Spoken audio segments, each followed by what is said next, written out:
45 km/h, c'est la vitesse de pointe de nos mobylettes. Et le rythme sera idéal pour explorer les secrets de la vallée du Cher.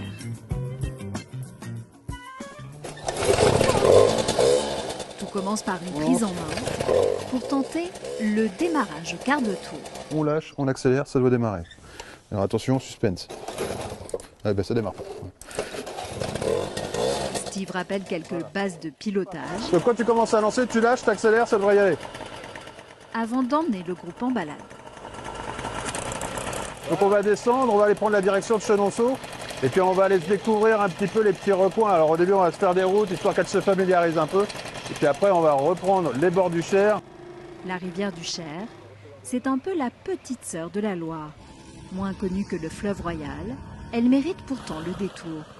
Premier avantage de la mobilette, son côté presque tout-terrain. Au moins là, on peut prendre à notre temps. Donc si on décide de s'arrêter pour observer un petit peu les vieilles pierres ou tout l'aspect sauvage de la vallée du Cher, on peut s'arrêter comme on veut. Céline, Sophie ou Angélique redécouvrent cette route bordée par la rivière, avec des châteaux parfois cachés, ou ce moulin fort à l'histoire étonnante. Il aurait abrité un certain Jacques Messrine. Messrine se cachait dans le secteur et donc il avait fait un peu tourner les policiers en bourrique. En plus des petits trésors du patrimoine, on a quelques petites anecdotes un peu croustillantes comme ça dans le coin. Des histoires, quelques détours et bien sûr des monuments à ne pas manquer. Voici la star de la vallée du Cher, le château de Chenonceau. Est-ce qu'il n'y a pas que la mobilette dans la vie?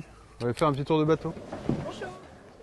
Pour l'approcher, nos motocyclistes s'offrent une mini-croisière. Une astuce pour arriver sans effort au château des Dames et apprécier de plus près sa grande galerie qui enjambe la rivière. Sur l'eau, c'est vraiment magnifique. Il prend toute sa superbe. C'est vraiment incroyable. Une journée en mobilette, c'est donc un prétexte pour voyager dans l'histoire avec un peu de fantaisie.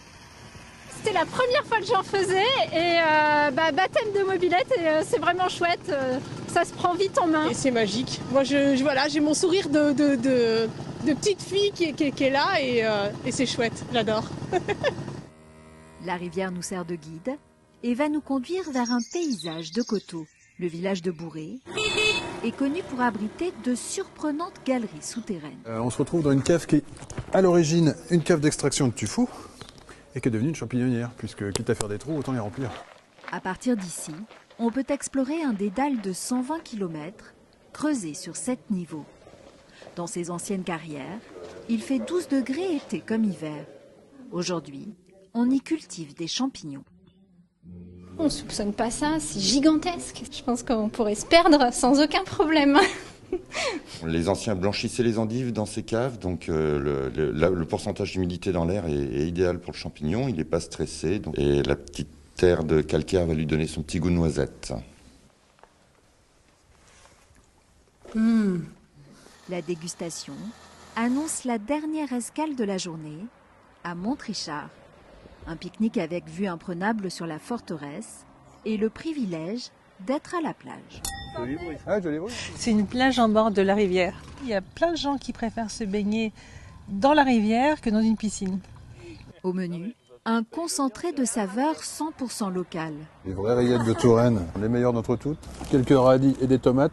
Et bien sûr, fromage de chèvre du coin, on connaît très bien. On est vraiment à la campagne et en même temps, on a cette architecture, de la douceur de vivre. On a tout en fait ici, quoi. On pourrait aussi explorer le vignoble des alentours et bien d'autres richesses, en suivant le Cher jusqu'à sa rencontre avec la Loire.